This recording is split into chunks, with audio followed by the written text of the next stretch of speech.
નમસ્કાર જય મહાદેવ। આજે હું ફરીથી ગયા શુક્રવારે આવ્યો હતો અને બાપુના આદર્શ આશ્રમે આજે ફરીથી ગરણી ગામે આવ્યો છું। અહીં બાપુએ આદર્શ આશ્રમની અંદર બાપુના જે શબ્દો સાંભળીએ તો આપણને આશ્ચર્ય થઈ જાય। હું તો ગયા વખતે તો માત્ર વિડીયો જોઈ અને આવ્યો અને મારી બેનને ખૂબ જ સારો ફરક પડી ગયો। 8 મહિનાથી જે આમ ભરી નહોતી શકતી આજે સાવેડીથી વારે છે, એટલો બધો ફરક પડી ગયો। એટલે હું મારા મિત્ર નયનને લઈને આવ્યો છું। આજે મારા મિત્ર નયનભાઈને હું આજે લઈને આવ્યો છું, સાથે એમના મમ્મીને પણ થોડો પગમાં દુખાવાતો, બેનને દુખાવાતો હોય, તમામ લઈને આવ્યો।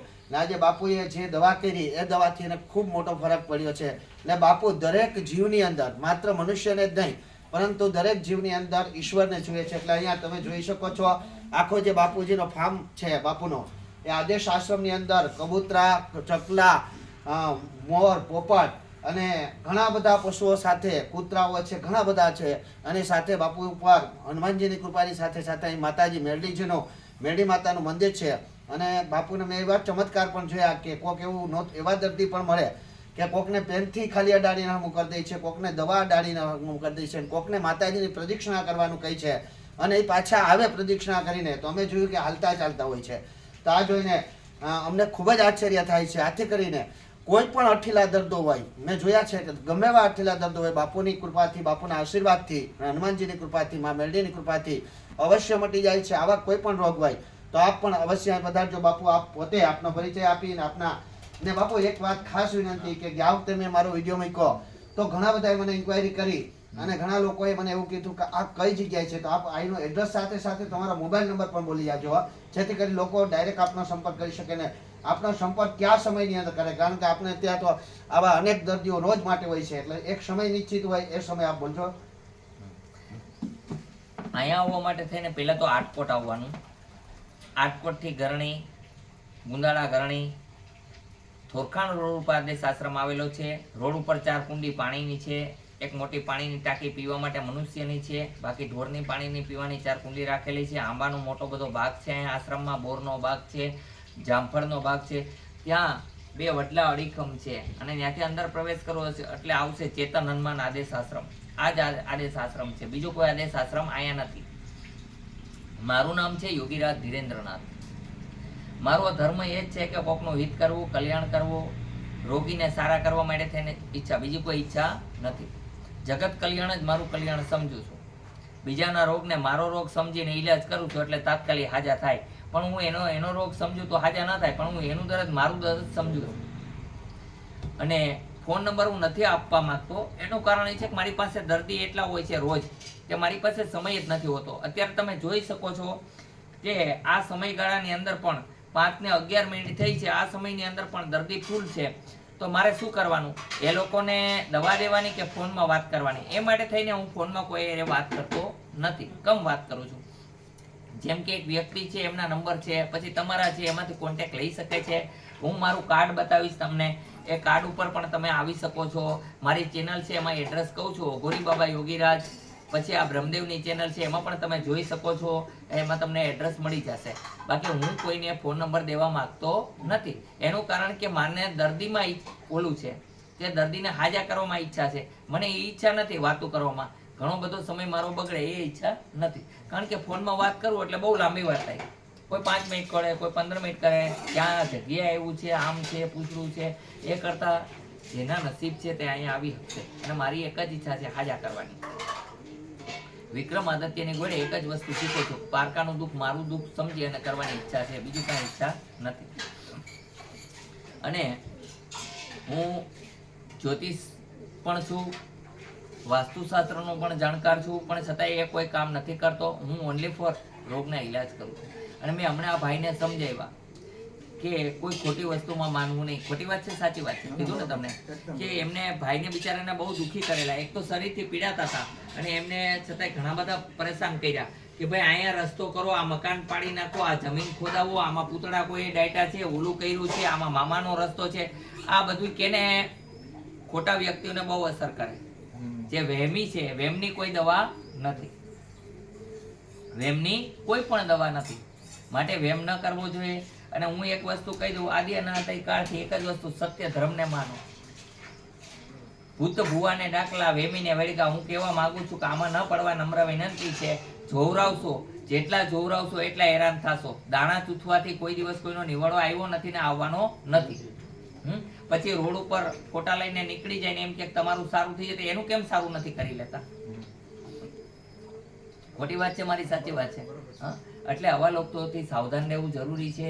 તમારો ઉપચાર કરો, સાચી જગ્યાએ જાઓ, જે દવાની જરૂર છે ને દવા કરાવો, બાકી કાંઈ ના કરો. હું તમને ખોટે રસ્તે નહીં વળાવું. તમારા મા બાપની સેવા કરો, ઈશ્વરને માનો, તમે પોતે સત્યતા એ ઉપર નિર્ભર થાઓ અને દ્રઢ વિશ્વાસ કરો મારે આમાંથી નીકળવું છે. 100% નીકળી શકશો, પણ તમારો વિશ્વાસ ને મનોબળ નબળું થઈ ગયું તો કાંઈ નહીં કરી શકો. ખોટી વાત કરી? અર્જુન પાસે એટલું બધું સૈન્ય નહોતું, પણ એનું મનોબળ મજબૂત હતું અને કૃષ્ણ ભગવાનનો સપોર્ટ એટલો હતો કે હું તારી સાથે છું, એને વિશ્વાસ કે સાક્ષાત ઈશ્વર મારી સાથે છે. અને જ્યારે અર્જુનના મનમાં સંશય થયો ત્યારે કૃષ્ણ ભગવાને ચોખ્ખું કીધું કે હે પાર્થ, તું ને હું બે આપણે એક જ છે, કર્મથી બે જુદા જુદા છે. જ્યારે લાસ્ટમાં અર્જુનને અહંકાર થયો કે મેં આ યુદ્ધ જીતી લીધું છે અને હું ન હોત તો આ ન જીતા, ત્યારે કૃષ્ણ ભગવાને કીધું કે આ યુદ્ધ સાચું કોને જીત્યું એ બર્બરીકને પૂછ. જ્યારે બર્બરીક પાસે જઈને પૂછ્યું કે આ યુદ્ધ સાચું કોને જીત્યું, ત્યારે બર્બરીકે કીધું કે મેં એક સુદર્શન ચક્ર સિવાય કાંઈ નથી જોયું, કૃષ્ણ સિવાય કાંઈ નથી જોયું. અને ખરેખર તમે જોઈ શકો છો કે માધ્યમ કૃષ્ણએ જ બતાવ્યું બધું કે આમ કર તું અર્જુન, આમ કર, આ સમયે રથમાંથી ઉતરી જા, આ સમયે રથમાં ચડી જા, આ સમયે આને પરાસ્ત આમ કરવાનો છે, સૂર્યને નીચે લેવા, ઊંચે ચડાવવા, બધું કૃષ્ણ ભગવાને કામ કર્યું. કારણ કે બુદ્ધિશાળી વ્યક્તિ હતા, એને બુદ્ધિના ઉપયોગથી અને કુશલથી યુદ્ધને જીતાડ્યું છે. એટલે હું કૃષ્ણને મેન માનું છું અને મહાન છે કૃષ્ણ. જ્યારે દ્રૌપદી હિંમત હારી ગયા ત્યારે દ્રૌપદીની સહાય પણ કૃષ્ણ ભગવાને કરી હતી અને કૃષ્ણ ભગવાનને આ જે વાત કરી એને સહાય કરી એટલે દ્રૌપદી એક વખત એમના પુત્રના પત્ની હતા એમને કીધું ઓતરાને કે જ્યારે તમને કોઈ કષ્ટ પડે તો મનુષ્યને યાદ ન કરતા, તો કે કોને કરું? તો કે કૃષ્ણને યાદ કરજો, એ તમને સહાય અવશ્ય કરશે. મેં આ ભીષ્મ પિતા આવડા મહાબલશાળી છે એમની મદદ માગી, દ્રોણની મદદ માગી, રાજાની મદદ માગી, 5 પાંડવોની મદદ માગી, મને ન મળી. મેં 6ઠા કૃષ્ણ ભગવાનની મદદ માગી, મને મળી અને મારા ચીર પૂર્યા છે. એટલે હું કૃષ્ણની આભારી છું અને તમે પણ કૃષ્ણને યાદ કરજો. જ્યારે પોત્રના ગર્ભની અંદર તીર લાગવાથી એમના છોકરાનો નાશ થવાનો હતો તો એમાં પણ એમને બચાવવાનું કામ કૃષ્ણએ જ કરેલું છે. એટલે જય શ્રી કૃષ્ણ, રાધે કૃષ્ણ. આવું અમે કર્મ કરીએ છીએ. હું બહુ મોટો વિદ્વાન નથી કે મોટો કોઈ પંડિત નથી, સામાન્ય વ્યક્તિ છું. હું નાથ સંપ્રદાયની અંદર સત્પંથનો યોગી છું. મારું એક જ ઈચ્છા છે, હરેક વ્યક્તિમાં ઈશ્વર જોઈને હાલું છું. હું કોઈને ખરાબ કહેવા માંગતો નથી, પણ સત્યને માર્ગે હાલજો, ખોટે માર્ગે ન હાલતા. કારણ કે આજે ઘણા લોકો ફ્રોડ છે, એ તમારી સાથે બનાવટ કરી શકાય છે, તો બનાવટથી સાવધાન રહેવા નમ્ર વિનંતી છે. બોલો જય હનુમાન. બાપુ આપનો ખૂબ ખૂબ આભાર.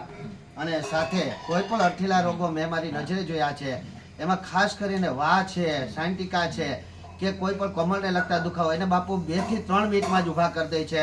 તો આપ અવશ્ય આવા કોઈ દર્દ હોય તો બાપુ તો માત્ર સેવા કરવા માટે અહીં બેઠા છે અને સેવા કરવી એ જ એનો પરમ ધર્મ છે. અને માત્ર મનુષ્યનો જ નહીં, અહીં તમે પશુ પક્ષીઓ ઘણા બધા છે એમની પણ એ સેવા કરે છે અને પોતે જાતે આશ્રમની અંદર પોતે જાતે ચણ પણ પોતે નાખે છે, એના માટે ખાવાનું પણ પોતે બનાવે છે, ગુંદી ગાંઠિયાથી મને તમામ વસ્તુ બાપુ પોતે કરે છે. એટલે આવા સંતના ખાલી દર્શન કરવાથી આપણું કલ્યાણ થઈ જાય છે. એટલે તો કે માત્ર કોઈ પણ આપણે દુખાવો હોય તો એક વખત આ આદેશ આશ્રમનો મુલાકાત અવશ્ય લેજો. કમસે કમ આપને બાપુના આશીર્વાદ મળી જશે તો પણ આપના દર્દ દૂર થઈ જશે. જય મહાદેવ. અહીંયા નિસંતાન હોય એને સંતાન છે, તમે જોઈ શકો છો. યુટ્યુબ ની અંદર મારા વિડીયો મળે જ છે, તમે જોઈ શકો છો. ઈશ્વરની કૃપાથી જે સમજણ આપું છું, દવાની પણ જરૂર હોતી નથી, સમજણ આપું છું એનાથી પણ સંતાન થાય છે. બીજા નંબર અંદર ચિકનગુનિયાથી લઈ અને સાયન્ટિકલ લગનના આપણે ઈલાજ કરીએ છીએ. અહીંયા કોઈ ચાર્જ નથી, દવાનું ચાર્જ લઈ છે, કારણ કે દવાના હું બિલ ચૂકું છું, મને ખબર છે. દેશી દવા બધી અત્યારે બહુ મોંઘી આવે છે અને અમે પોતે જ બનાવતા હોય છે. શરીરના કોઈ પણ દુખાવા, મોઢાની ચાંદી, શરીરની અંદર આખું શરીર હરગે છે, બળતરા ન થતી, તો હું ટાઈમ દઉં છું, અડધી મિનિટથી 1 મિનિટની અંદર બળતરા બંધ થઈ જશે. ચાંદી 2 દિવસની અંદર દૂર થઈ જશે. 15 દિવસથી મહિનાદીમાં પડેલી ચાંદી. પછી કેન્સરની ચાંદી હોય તો એમાં વાર લાગે છે, એ હું દૂર કરી શકતો નથી તાત્કાલિક, એમાં વાર લાગે, એની દવા દઈએ આપણે. પછી હીલ પેન હોય, પેની દુખતી હોય કોઈની, તો એને પણ અડધી મિનિટથી મિનિટમાં મટાડવાનું કામ કરીએ છીએ. કાનની અંદર અવાજ આવતો હોય, સીટી વાગતી હોય છે, તો એમાં કોશિશ કરી છે, ઘણા લોકોને ફાયદો થાય છે. હું જે હશે એ સત્ય કહીશ અને ઘણા લોકોને નથી થતો, કારણ કે હું કોશિશ બનતી કરું જ છું. પણ ઘણા લોકોને જ સારું થઈ જાય છે અને ઘણા લોકોને નથી થતું. જે હશે એ ઇફેક્ટ સત્ય કહેવું અમારો ધર્મ છે.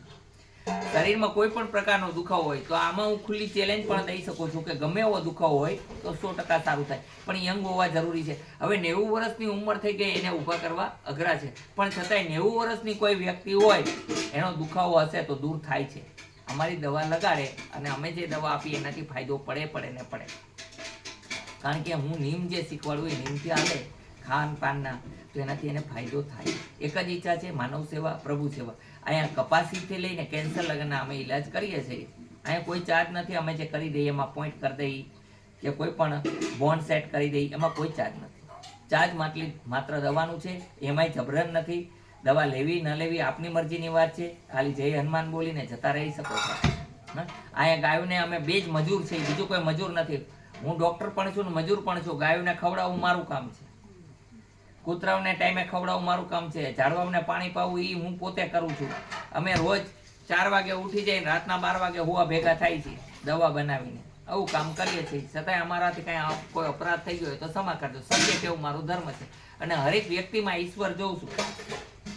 ભગવાન કહે છે કે નથી કાશીમાં, નથી હરિદ્વારમાં, ચિત્ત પ્રજ્ઞ રૂપે ચેતન સ્વરૂપ તમારા હૃદયમાં છું.